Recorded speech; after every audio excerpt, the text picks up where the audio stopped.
Machine वंदना साहब जी। Last class में हमने कार्य कारण भाव से पर्याय परिवर्तन जो पदार्थ में हो रहा है वो उसके बारे में समझा। जो चक्राकार अनंत अनंत काल तक चलता रहेगा क्योंकि द्रव्य गुण कभी नष्ट नहीं होते हैं, वो समझा था। जीवात्मा त्रिकाल नित्य शाश्वत है। एक पर्याय का व्यवहार खत्म होता है और आगे बढ़ता रहता है। उसी तरह हमने कमट के एग्जाम्पल से समझा कि वो आज भी परिभ्रमण कर रहे हैं और ये जीव जब ग्रंथि भेद करेगा तब वह सम्यक दर्शन को प्राप्त करेगा। आगे हमने समझा पर्याय परिवर्तन कैसे होता है।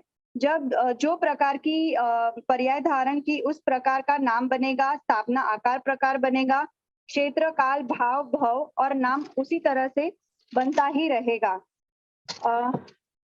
कोई द्रव्य की बात नहीं करते, सब व्यवहार में रचे पचे रहते हैं। भाव में आपका स्वभाव गुण है। जगत है कैसा, तो द्रव्य गुण पर्यायात्मक है, मतलब वो जगत का स्वरूप है।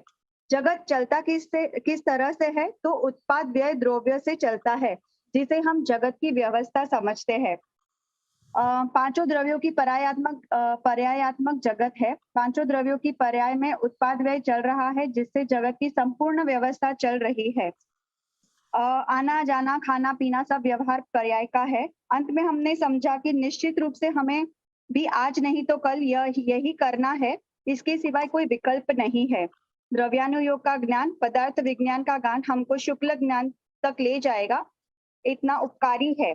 मोह ममत्व घटाने के लिए द्रव्य गुण पर्याय बहुत जरूरी है। धन्यवाद।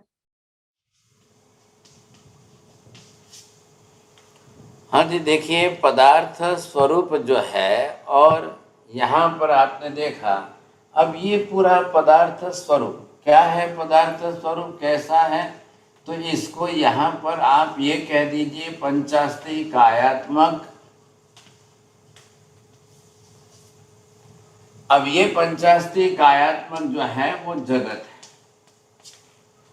तो जगत का स्वरूप पूरा कैसा है, क्या है, कैसा है, वो सारी बात इसमें उन्होंने स्पष्ट कर दी कि जगत स्वरूप द्रव्य गुण पर्यायात्मक है।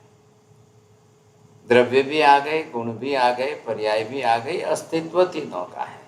लेकिन अब सवाल किस बात का है कि ये जो सारी व्यवस्था ये कैसे चल रही है, क्या चल रहा है इसके अंदर। ये दो द्रव्य जो है मुख्य रूप से, ये कौन है, एक द्रव्य है जीव, ये वाला कौन है, ये पुद्गल द्रव्य है। चलना व्यवस्था होना, इसके अंदर किसकी बात आ रही है मुख्य रूप से। बाकी तीन तो जो है आकाश धर्मास्तिक है, अधर्मास्तिक है, वो स्थिर स्थायी द्रव्य है, उनको तो कुछ भी नहीं करना है, हलन चलन भी नहीं है, स्थिति स्थापकता है उनकी, स्थिरता बनी हुई है। न आकाश को चलना करना है, न आकाश को क्रिया करनी है, न कोई गति करनी है। खुद को धर्मास्तिक है, खुद को भी कोई गति क्रिया प्रवृत्ति कुछ भी नहीं करनी। अधर्मास्तिक है को खुद को भी कोई गति क्रिया प्रवृत्ति कुछ भी नहीं, तीनों में कर्ता भाव नहीं है। बात पूरी हो गई। अब बचे कौन, दो ही तो बचे हैं, जीव और पुद्गल द्रव्य। अब दोनों में जो क्रिया होनी है समझे, वो होती रहेगी।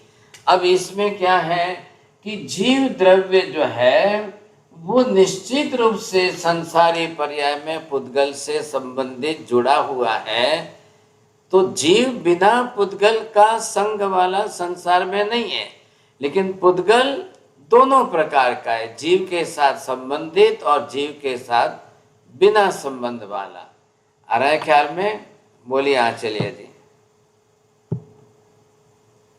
आपने बोला था कि जीव बिना पुद्गल के संयोग से संसार में रह नहीं सकता है, लेकिन पुद्गल नहीं नहीं नहीं, आप सोच समझ के बोलिए। राहुल जी क्या बात है, आज बहुत दिनों के बाद आ रहे हैं।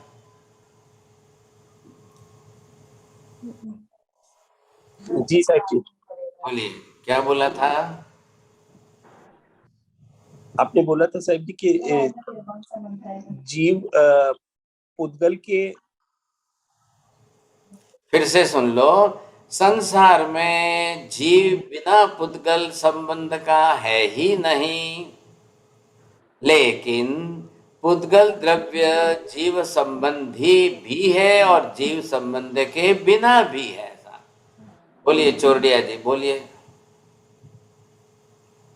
हाँ महाराज साहब, आप फरमा रहे कि संसार में जीव बिना पुद्गल संबंध के है ही नहीं, और पुद्गल जो है वो जीव से संबंधित भी है और बिना जीव के संबंधित भी है। तो अब क्या हो रहा है कि जीव ने पुद्गल का संबंध पहले से ही किया हुआ है।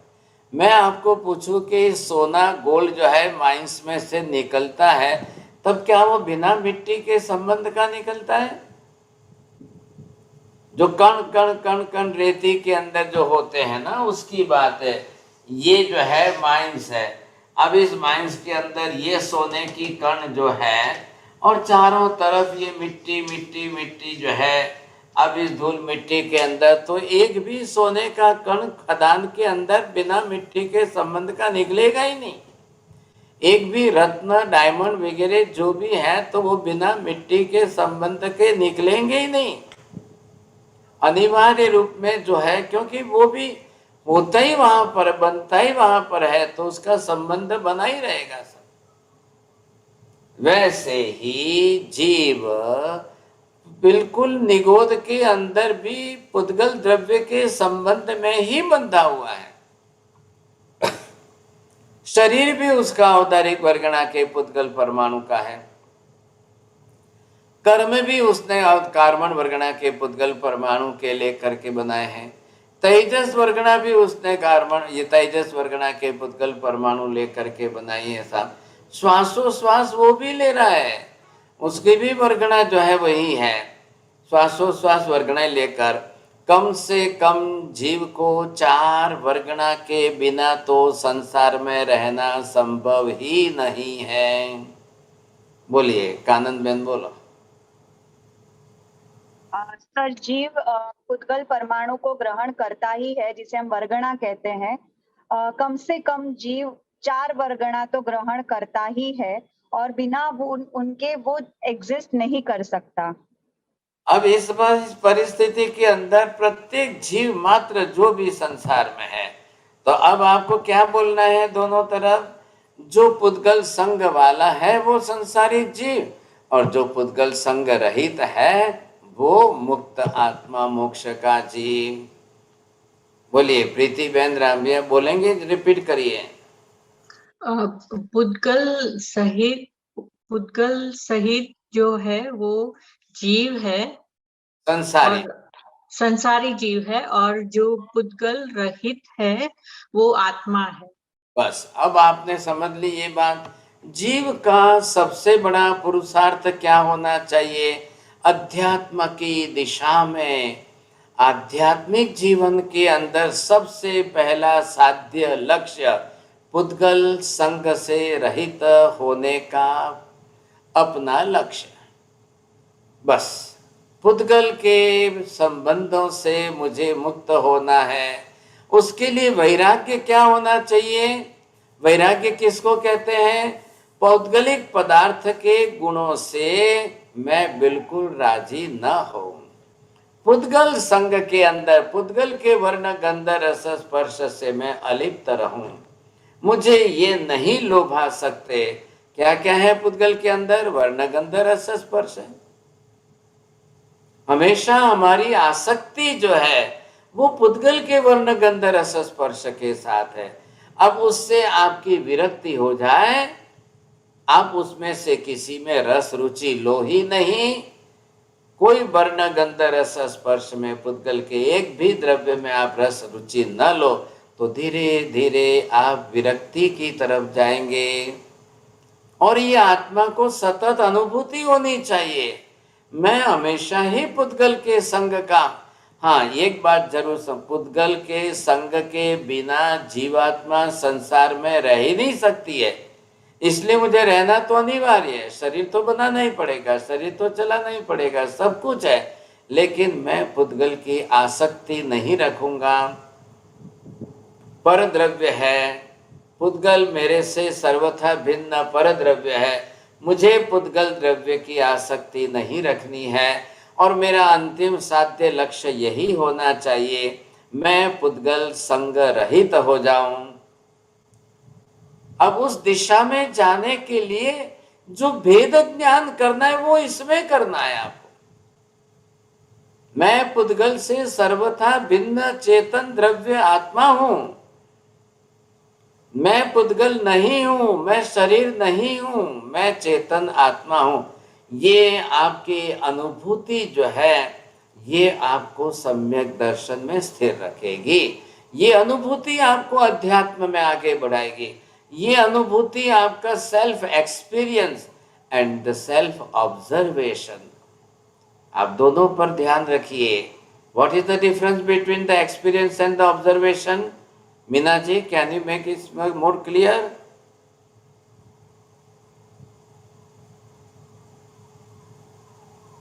नहीं बोलिए साहब। मैं हंसाबेन बोलू भाव से। एक्सपीरियंस એટલે આપણે જાત પર અનુભવ કરવો જેને એને ઓબ્ઝર્વેશન બેવ પ્રકારનું થઈ શકે કે મારો એક્સપિરિયન્સ ને પણ હું અનુભવ ઓબ્ઝર્વ કરું અથવા તો કોઈ બહાર બીજી વ્યક્તિ મારાથી अन्य છે એને ઓબ્ઝર્વ કરું। आप ऑब्जर्वेशन आपका क्या होना चाहिए? शरीर और आत्मा को अलग देखिए। और एक्सपीरियंस आपको क्या करना है? Every moment I am just living in this body, the body is different from me, the body is only the base for me to live in this body. मैं शरीर नहीं हूं, मैं शरीर में रह रहा हूं लेकिन शरीर से भिन्न हूं, मैं शरीर से सर्वथा भिन्न हूं। सोचिए समझे कि नहीं? तो वहां पर जो है आपके अंदर जो मेरापन है, मेरेपन का ममत्व है, वो मेरेपन का ममत्व मुझे निकालना है, घटाना है। वो जिस दिन आपके अंदर से मेरेपन का ममत्व घटने लग जाए, आप समझिए मुझे भेदक ज्ञान हो रहा है, मैं भेदक ज्ञान की दिशा में हूं, मैं आसक्ति में नहीं हूं, मैं विरक्ति में हूं। आ रहा है ध्यान में? आसक्ति में आश्रव होगा, विरक्ति में संवर होगा। आसक्ति में कार्बन वर्गणा के पुद्गल परमाणु खींचे आएंगे, विरक्ति में वो रुकेंगे, वही रुकेंगे, अंदर नहीं आएंगे मेरी आत्मा में, मैं विरक्त हूं इससे। बस आसक्ति कहाँ है? एक महिला जो अपने 2-4 अलमारी एक साथ खोलती है, लाल पहनो, ग्रीन पहनो, येलो पहनो, इसके साथ ये, अब वो आधे घंटे उसकी आसक्ति में सिलेक्शन में ही रह जाती है। पुरुष को कुछ भी नहीं सोचना है, हैंगर पर पड़ा है, शर्ट लिया, पहने, रवाना हो गए। 1 मिनट से दूसरी मिनट नहीं लगनी चाहिए था, ये ध्यान रखना है।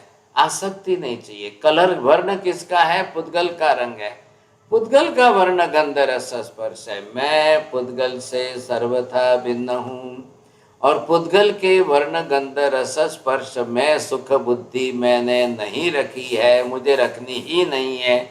ये जब तक आप प्रतिदिन आप अंदर सेल्फ ऑब्जर्वेशन नहीं करेंगे, वहां तक आपको आत्मा का एक्सपीरियंस नहीं होगा। ये कदम कदम पर करना है, पल पल पर करना है, संसार की प्रत्येक प्रवृत्ति में करना है आपको। ये बहुत जरूरी है, नहीं तो आसक्ति बढ़ेगी। फिर आसक्ति बढ़ेगी तो अंदर से जो है कसाय बैठे हुए हैं, मान है, लोभ है, माया है, मोह है, यही चाहिए, यही चाहिए, यही चाहिए, इतना ही चाहिए, ऐसा ही चाहिए, ऐसा ही होगा तो खाऊंगा, नहीं तो नहीं खाऊंगा, ये होगा तो ही खाऊंगा, नहीं तो नहीं खाऊंगा, ये पहनूंगा, यही होगा। ये हमारी राग द्वेष की कसाय परिणति फिर कर्म बंद कराएगी। आप इसमें से कैसे बाहर निकल सकते हो, ये देखना है। तो क्या है? ये जगत स्वरूप है, द्रव्य गुण पर्यायात्मक, और जगत की व्यवस्था जो चल रही है वो किससे चल रही है? त्रिपदी से। अब ये जगत की व्यवस्था करने में त्रिपदी क्या कर रहा है? त्रिपदी में क्या वस्तु है? इसमें और इसमें भेद क्या है? दोनों में मिला करके अलग अलग भेद क्या है? अमन जी बोलिए। एक तो उसमें द्रव्य गुण पर्याय का स्वरूप बताया है, और इसमें बोलिए हाँ नरेंद्र, आपको ध्यान में है? जगत स्वरूप में जगत कैसा है बतलाया गया है। जगत व्यवस्था में जगत की व्यवस्था कैसे चल रही है वह बताया गया है उत्पाद व्यय द्रव्य के अंदर। हाँ, ये त्रिपदी में क्या है? उत्पाद व्यय की प्रक्रिया है। अब मैं आपको ये प्रश्न यहां पर पूछता हूं, अब आप ध्यान देना साहब। तो त्रिपदी की व्यवस्था, मेहता जी इधर देखिए आप, अब आपको क्या सोचना है इन दोनों के अंदर?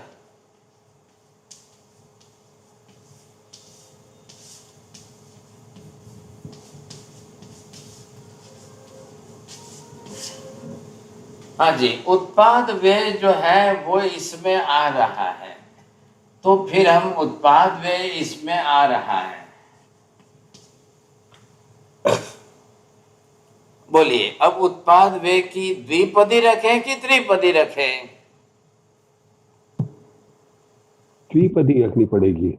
उत्पाद व्यय द्विपदी होगा, मगर ध्रुव पद के बिना तो उत्पाद व्यय भी नहीं होगा।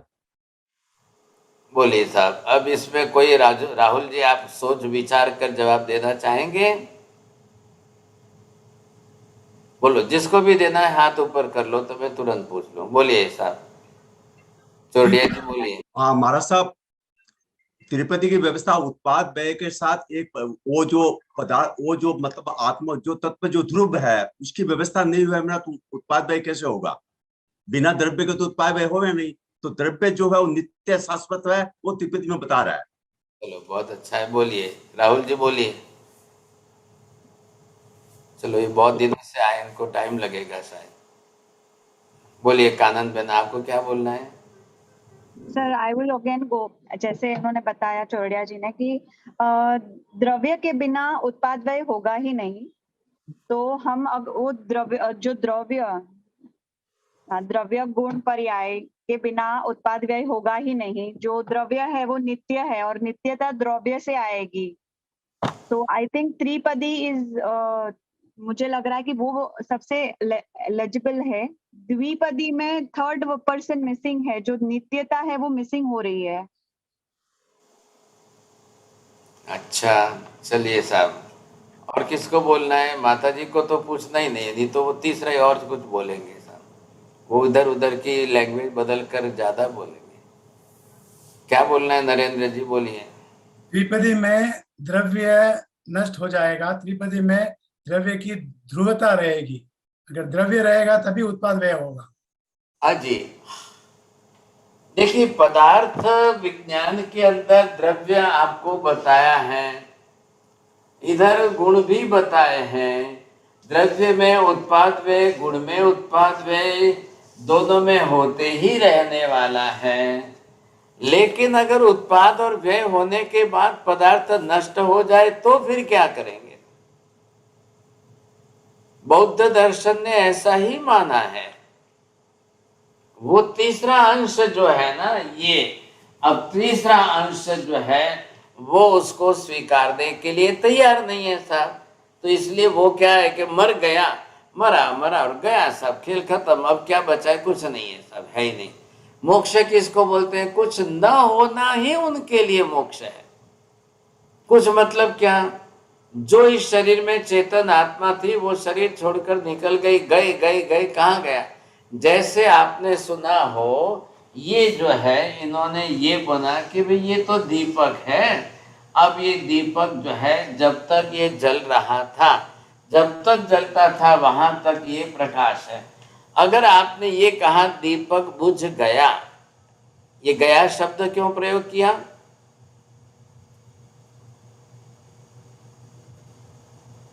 बोलिए किसको बोलना है?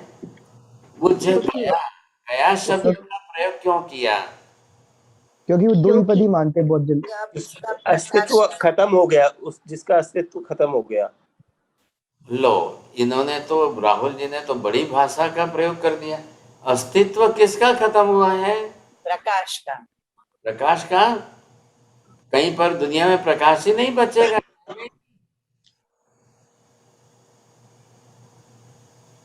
कहीं प्रकाश रहेगा ही नहीं। अस्तित्व शब्द का प्रयोग करोगे तब क्या होगा? तो यहाँ पर जो है बौद्धों ने ये ले लिया, ये जो है ये तो पड़ा है ऐसा, अब ये क्या पड़ा है जो दीपक का, अब प्रकाश जो था, ज्योत थी, वो चली गई, नष्ट हो गई, कुछ नहीं बचा, ये उन्होंने बौद्ध ने बैठा दी बात। तो वो बोले कि उत्पाद व्यय ही हो रहा है। बौद्ध दर्शन सिर्फ उत्पाद व्यय पर ही अड़ा हुआ है, बना हुआ है, खड़ा है। वो जो है ध्रुव पक्ष नहीं मानता है, नित्य जो है ध्रुव है।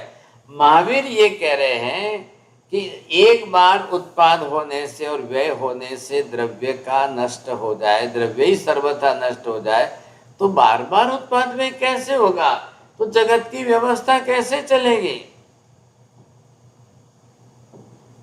आज हम जन्मे हैं और कल मर जाए तो फिर क्या हो गया? फिर वापिस दोबारा जन्म कौन लेगा? इस बात पर आकर के सभी अलग हो गए। तो इसलिए Christianity says that there is no next life and there is no previous life and there is no past life.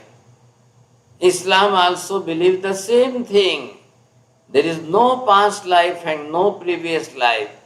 Then from where the soul came and where it goes? No question. There is no answer in Islam, no answer in Christian, no answer in the Bible and Quran, nothing at all. Buddha ने भी यही कह दिया, सब बात पूरी हो गई। इसलिए बुद्ध तो वो इसी बात पर अड़ा हुआ है, बस कोई आत्मा है ही नहीं, सब वो तो नष्ट हो, अस्तित्व नष्ट हो। ये कौन बोलने वाले? आशा बहन शाह है। बहुत धन्यवाद, आपको बोलते तो हैं लेकिन ये विंडो ओपन नहीं करेंगे, ये बंद रखेंगे। बहुत लोग ऐसे हैं कि उनको पसंद ही नहीं है, विंडो ओपन नहीं करना है, वो अपने तरह से क्या मालूम उनको क्या लगता है। तो यहाँ महावीर ने क्यों आपको कहा द्विपदी नहीं बन सकती,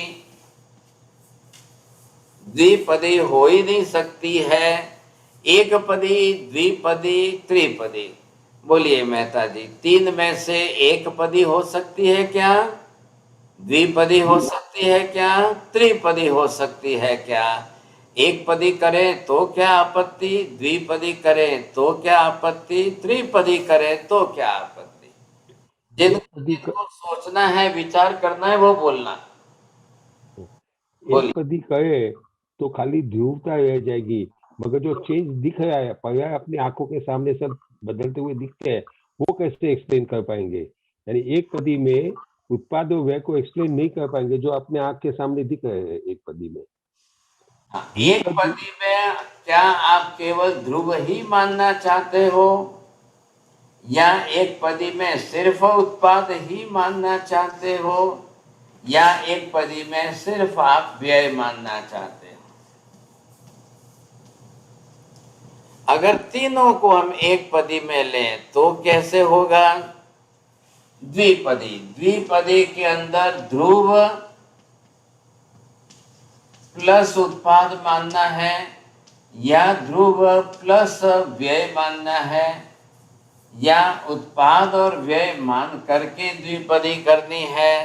तीन पक्ष इसके हुए, और त्रिपदी के अंदर तो तीनों ही है सब।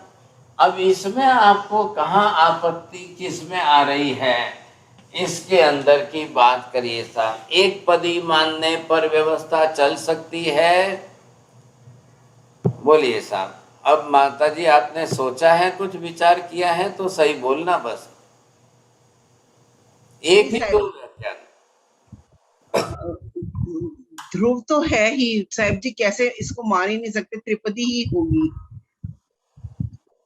चलो, मुझे मालूम था ये। हाँ चलिए जी, आप क्या कहने, एक पदी मानने पर क्या आपत्ति? सही उत्तर देना बिल्कुल। अच्छा महाराज साहब, from I feel from my perspective एक पदी नहीं मान सकते हैं, क्यों? Even if you take the life, वो you're born and you're dying, तो एक पदी is very hard to, you cannot justify that. तो मतलब there is a change going on even if you take any substance. And then द्विपदी again, it is contradicting, because if like वो lamp के example से आप बताया था, तो अगर लाइट बुझ गई, okay, then how is it we get back the light again? So you know वो इफ इवन मतलब उत्पाद और व्यय भी अपन दृष्टि से देखते हैं होता है, तो बट देन अगेन लाइट है भी है, आपने जलाया और बुझ भी गई, but that light is existing, you know. तो आई फील त्रिपदी कुड बी जस्टिफाइड. चलिए Meena ji, do you think logically what is the point behind that? Do you only suppose for a moment, if we will believe that there is a single pade, ek pade, it is correct, either the dvipade is correct, why the tripade is required? Is it necessary to require all the 3 points?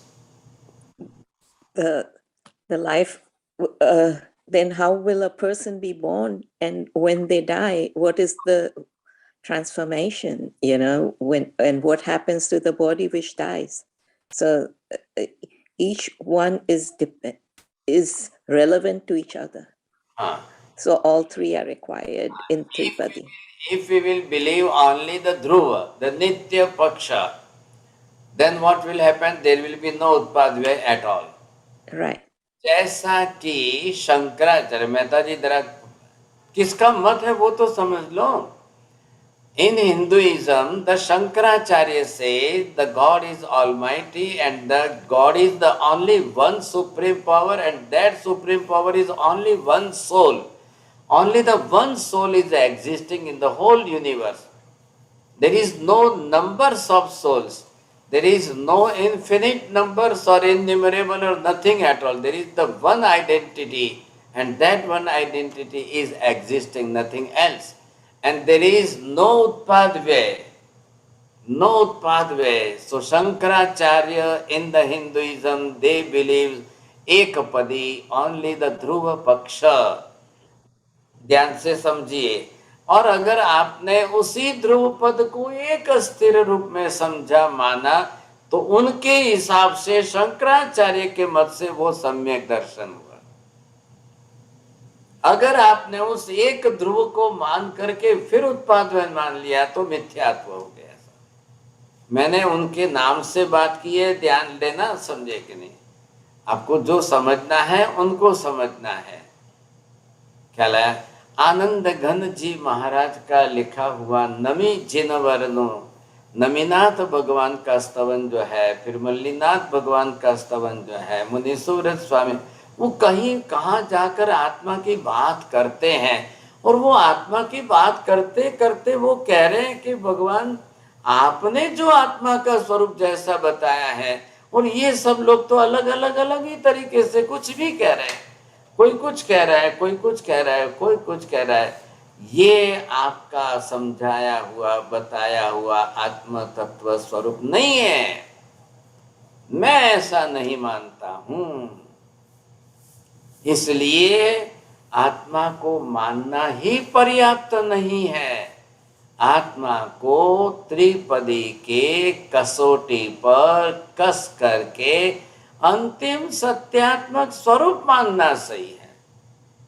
नहीं तो बहुत बड़ी मुश्किल हो जाएगी. आत्मा आत्मा आत्मा आत्मा बोलने वाले भी मिथ्यात्वी हो जाएंगे.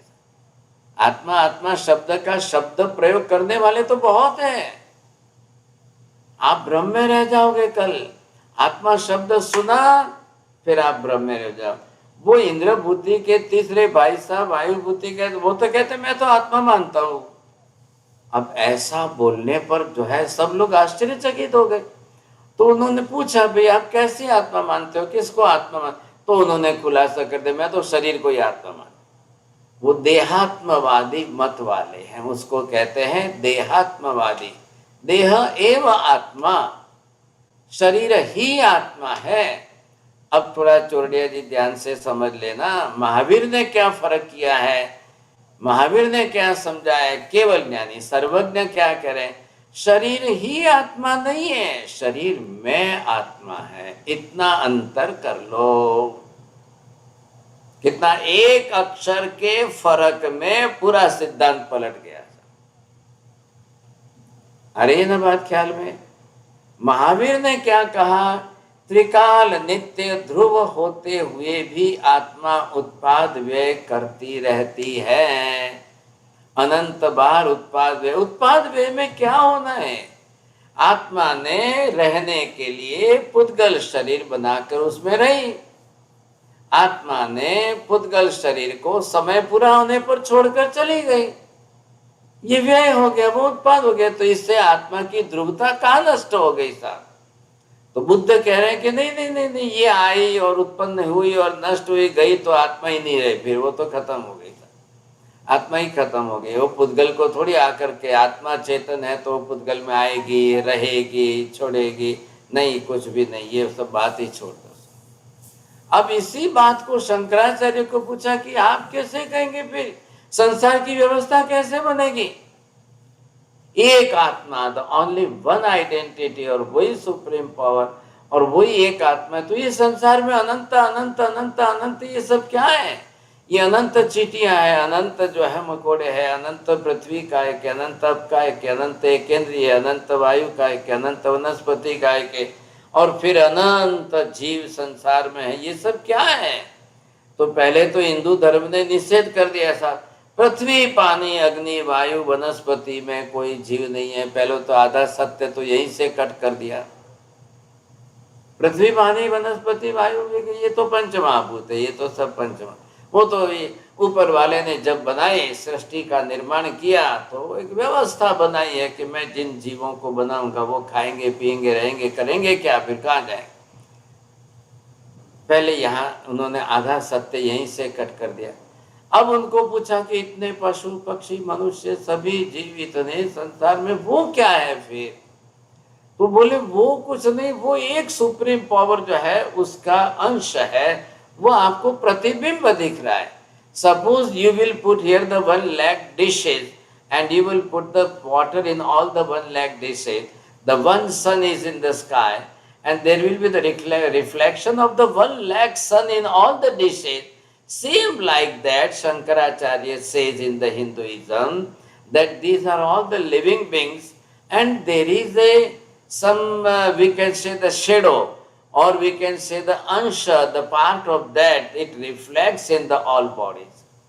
तब महावीर ने कहा कि भाई साहब अगर आप ऐसे बोलोगे तो एक सुखी, एक दुखी, एक हंसता है, एक रोता है, ये कैसे होगा? If there is a shadow, then there will be the similar to the all. If you will say that is the part of that whole identity, then they all must be the similar, everything should be similar. फिर संसार में कोई हंसता है, कोई रोता है, ऐसा नहीं होना चाहिए, समझे कि नहीं? अब क्या है, एक बात समझ लीजिए, जिसने मिथ्या, मिथ्या मतलब क्या? असत्य, जिसने जितने अंश में असत्य को पकड़ लिया वो फिर जो है कुछ नहीं कर पाएंगे, फिर वो मिथ्यात्व है। अब कुछ लोग हमारे में भी है ऐसा, शरीर में आत्मा को मान करके भी, अब वो शरीर नहीं खाता है, शरीर नहीं, आत्मा नहीं खाती, आत्मा नहीं पीती, आत्मा नहीं रोती, आत्मा नहीं हंसती, आत्मा नहीं करती है, तो कौन कर रहा है? वो बोलते हैं शरीर कर रहा है। रात को 12 बजे हम बैठ करके आइसक्रीम खाए तो बोले आत्मा थोड़ी खाती है, आत्मा थोड़ी खाती है, आत्मा थोड़ी खाती। अरे ये फिर आत्मा को मान करके भी आप कहीं ना कहीं फिर मिथ्यात्वी हो जाते हो। बहुत ध्यान से समझना, आत्मा को मान लेने मात्र से सम्यक दर्शन आ गया जी नहीं।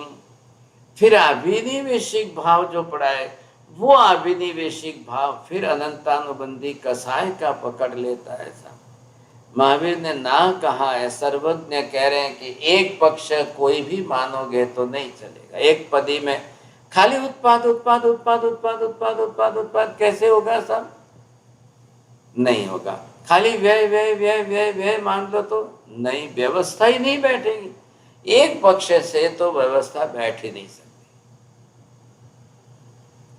दो मत में ले लो, द्विपदी को ले लो, उत्पाद वे मानो, लेकिन पदार्थ को ध्रुव नहीं मानोगे तो फिर क्या होगा? वही परमाणु है, वही उत्पन्न होता है, वही व्यय होता है, बिखरता है, लेकिन ध्रुव तो रहेगा सब। परमाणु का एग्जिस्टेंस तो बराबर अनंत काल तक बना रहेगा।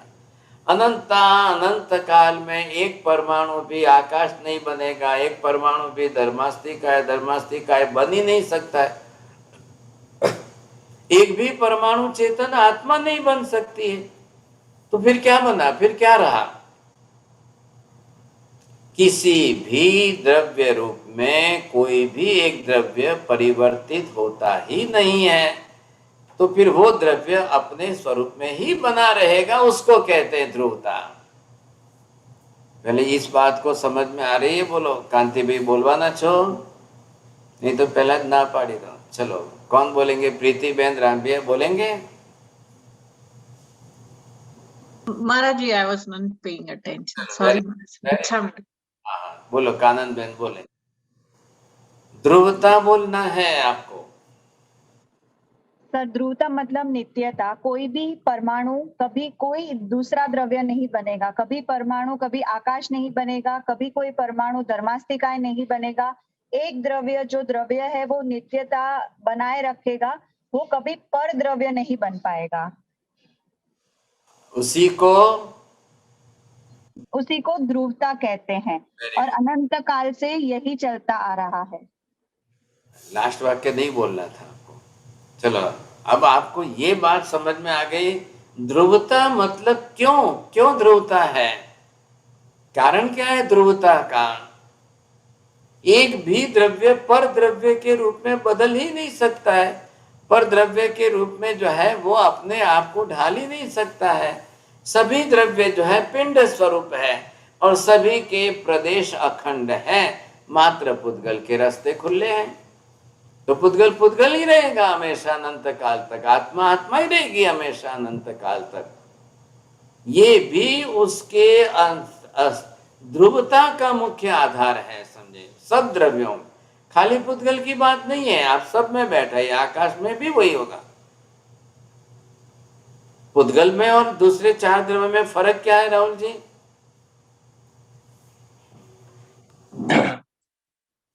पुद्गल अखंड नहीं है, बाकी सब अखंड है। वाह, बहुत अच्छा।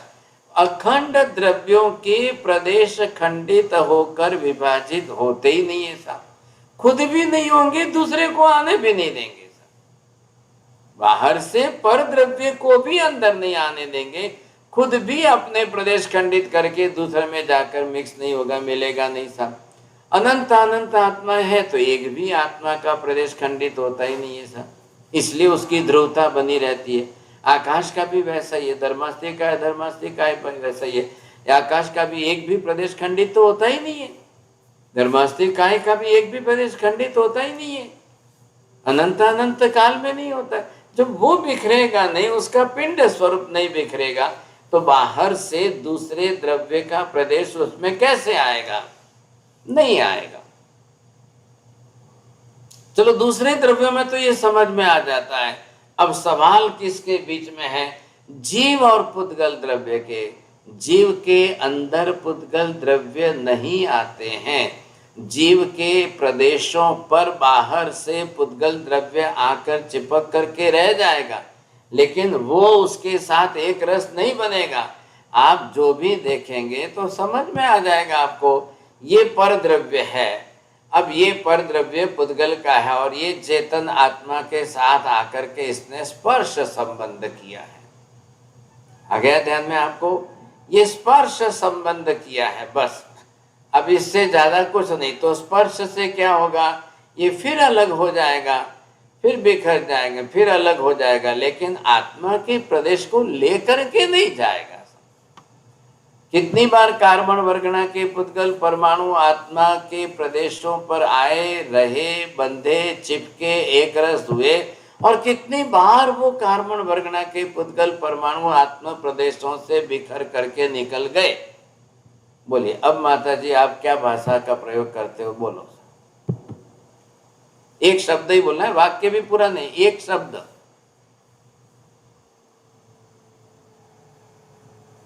साहिब जी, द्रव्य की अखंडता बनी रहेगी। नहीं, अब आपको 27 लोगस गिनने पड़ेंगे। हाँ बोलिए आशा बहन, क्या बोलेंगे? अनंत बार। वेरी गुड, देखो इनको फर्स्ट प्राइज आ गया। आप क्यों नहीं ऐसे बोलते हो? एक ही तो अनंत बार ही तो शब्द बोलना है।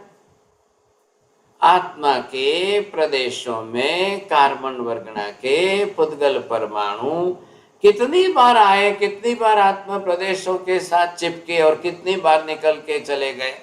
अनंत बार, अनंत अनंत, 2 बार डबल रिपीट करिए, अनंत अनंत अनंत बार। लेकिन इतने अनंत अनंत बार आए और गए, उत्पाद और व्यय, उत्पाद और आत्मा के एक भी प्रदेश का नाश हुआ क्या? आत्मा का एक भी प्रदेश घिस गया क्या? मंदिरों में आप जानते हो ना, पगथिए स्टेप बनते हैं, मार्बल लगाते हैं, तो 100 साल के अंदर जब लोग आते जाते चलते हैं तो बोलते हैं कि 2 mm, 3 mm, 5 mm तो पत्थर घिस गया। इतने वर्षों तक लोगों के आने जाने से मार्बल घिस गया, वो पॉसिबिलिटी है, होता है घिसेगा। अनंत अनंत बार पुद्गल परमाणु आत्मा में कार्बन वर्गणा के आए गए आए गए आए गए आए गए, आत्मा के एक प्रदेश पर भी कोई, जिसको बोलते हैं, घसारा ही नहीं लगा, कोई घिसा ही नहीं है, साहब कुछ भी नहीं हुआ है। ये आत्मा की ध्रुवता को बनाए रखने का मुख्य कारण है। मैं आपको अगर होमवर्क दूं, मेहता जी कभी ये होमवर्क करिए, खाली ध्रुवता को सिद्ध करने के 5-10 कारण लिखिए। मुझे लगता है इतने लंबे काल से चल रहा है, तो आप भी जो है थोड़े विषय के साथ आत्मसात हो जाओ, तब जाकर के आप इसको समझ पाओ कितने तरीके से हम ध्रुवता सिद्ध करेंगे, किस किस तरीके से ध्रुवता सिद्ध करेंगे। खाली काल की दृष्टि से नहीं बोलना है। काल मापक द्रव्य दूसरा साधन है कि जिसके माध्यम से बोलेंगे। वस्तु की खुद की प्रकृति, वस्तु की अपनी जो गुण धर्म की व्यवस्था है वो बोलिए आप, उससे आपको ख्याल आ जाना चाहिए। ये कितनी बड़ी बातें हैं, सोचिए आपने। इसलिए एक पदी संभव नहीं है, द्विपदी संभव नहीं है, त्रिपदी ही होगी। अब चोरडिया जी बोलिए चतुर्पदी भी होगी क्या? नहीं होगी। चतुष्पदी कहाँ से लाएंगे आप? ये क्या है कि लॉजिकल आर्ग्यूमेंट में इस तरह से प्रूफ करने में क्लैरिटी बहुत अच्छी स्थिर हो जाती है। ख्याल है कि नहीं? लॉजिकल क्लैरिटी है ना। एक पदी क्यों नहीं बैठ सकता? कल कोई भी आपको आर्ग्यूमेंट करेगा, कोई कल आपको आर्ग्यूमेंट करेंगे, द्विपदी के बारे में करेंगे साहब, आप बरोबर आपको जवाब देना चाहिए। नहीं तो बोलेंगे नहीं नहीं नहीं नहीं नहीं, वो मेमोरी से नहीं बोलना है। त्रिपदी त्रिपदी त्रिपदी त्रिपदी बैठती है, त्रिपदी होती है, त्रिपदी रहती है। अरे मेमोरी से मत बोलिए आप सोच समझ करके आर्ग्यूमेंट दे करके एक पदी कैसे गलत है, द्विपदी कैसे गलत है, चतुष्पदी हो ही नहीं सकती है, त्रिपदी ही बैठती है और त्रिपदी से ही व्यवस्था होगी, नहीं तो नहीं होगी। आ रहा है ना ख्याल में आपको? अब त्रिपदी से ही व्यवस्था संभव है। अगर ये आपको सिद्ध करना है तो बरोबर आप बैठा के बताइए, त्रिपदी से जगत की व्यवस्था कैसे बैठती है, कैसे चलती है, कैसे होती है। तो उत्पाद व्यय नहीं होंगे तो जगत की व्यवस्था ही नहीं होगी। उत्पाद व्यय की प्रक्रिया बंद हो जाए, उत्पाद व्यय होवे ही नहीं, समझे कि नहीं? अब यही तकलीफ है। बस शंकराचार्य जी को ये पॉइंट यहाँ पर पैर में कांटे की तरह खींचता था। ये कैसे हो सकता है? दोनों परस्पर विरुद्ध है। ध्रुव रहे और उत्पाद व्यय हो, उत्पाद व्यय हो भी और ध्रुव रहे, ये उनके दिमाग में बैठता ही नहीं था। और आश्चर्य की पूरी जिंदगी नहीं बैठा, पूरी लाइफ तक नहीं बैठा। और हमको यहाँ पर एक ही क्लास में बैठा नहीं है बात। पूरी लाइफ को हमको पूरी लाइफ बिताने की जरूरत नहीं है। जब आपका कदाग्रह होगा, और कदाग्रह या दुराग्रह से एक बात दिमाग में पकड़कर, एक वो बोलते हैं दीवार में स्क्रू फिट कर दिया, अब उसके बाद में वो वहां से नहीं हटेगा साहब। महावीर ने ये गलती नहीं की साहब। महावीर ने एकांतवाद रखा ही नहीं साहब, इसलिए उन्होंने पदार्थ का स्वरूप इतना खोल करके स्पष्ट कर दिया, इतना खोल करके स्पष्ट कर दिया कि उसमें कहीं कोई असत्य के अंश की गुंजाइश ही न रहे, अंश ही न रहे। कितनी बड़ी बात हो गई ये, कितनी बड़ी बात हो गई।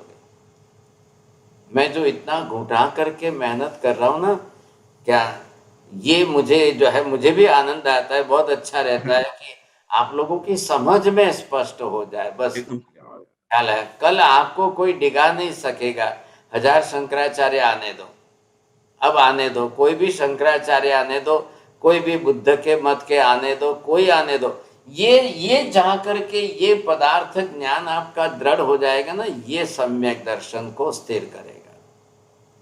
नहीं तो बोलने वाले हमारे में भी आएंगे, अरे आत्मा थोड़ी खाती है, आत्मा थोड़ी खाती है, आत्मा खाती नहीं, आत्मा पीती नहीं, आत्मा हंसती नहीं, आत्मा रोती नहीं।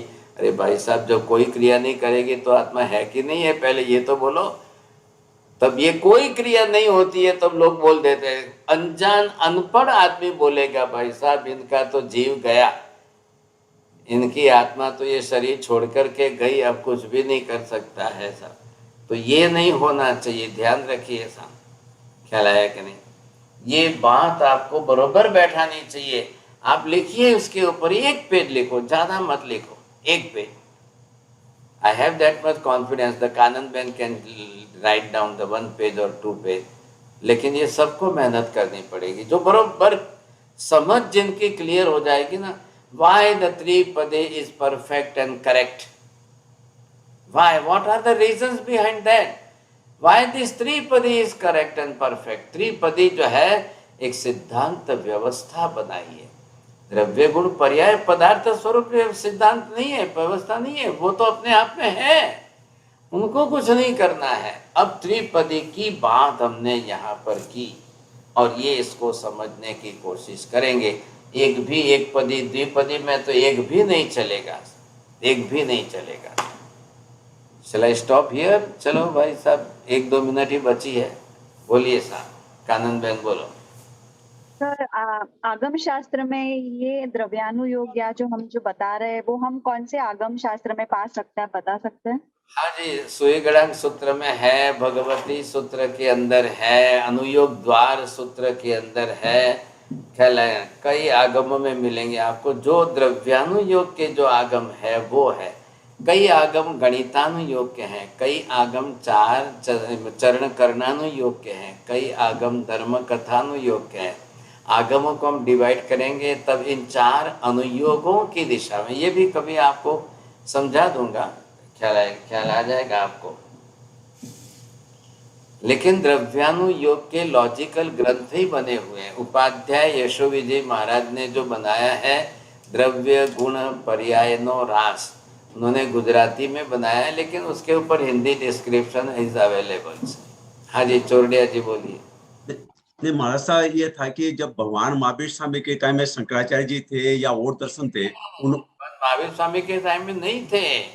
अच्छा, बहुत वर्षों के बाद हुए। महावीर स्वामी का निर्माण हुए ही 2548 वर्ष आज हो गए, लेकिन महावीर स्वामी के उस काल के अंदर कालखंड में गौतम बुद्ध तो थे। हाँ, वो मिले नहीं थे महावीर से कहीं पर भी। अब उनके आयुष्य में डिफरेंस काफी है, क्या रहेंगे। महावीर स्वामी जब क्वाइट यंग थे तब गौतम बुद्ध काफी बुजुर्ग में थे, क्या रहेंगे। तो वो ठीक है, वो अलग पहलू, उन्होंने अपना मत तो बनाया है ना। तो ऐसा थोड़ी महावीर स्वामी से क्या मतलब है। महावीर स्वामी के पहले पार्श्वनाथ भगवान का सिद्धांत तो त्रिपदी का ही था ना भाई। पार्श्वनाथ भगवान ने भी तो त्रिपदी की स्थापना की। सभी तीर्थंकर कंपल्सरी त्रिपदी की ही स्थापना करते हैं। ये त्रिशो शब्द संख्या लिखी है ना, ये त्रि की संख्या पर आज हमने थोड़ा सा डिटेल करके ये विचारना की है।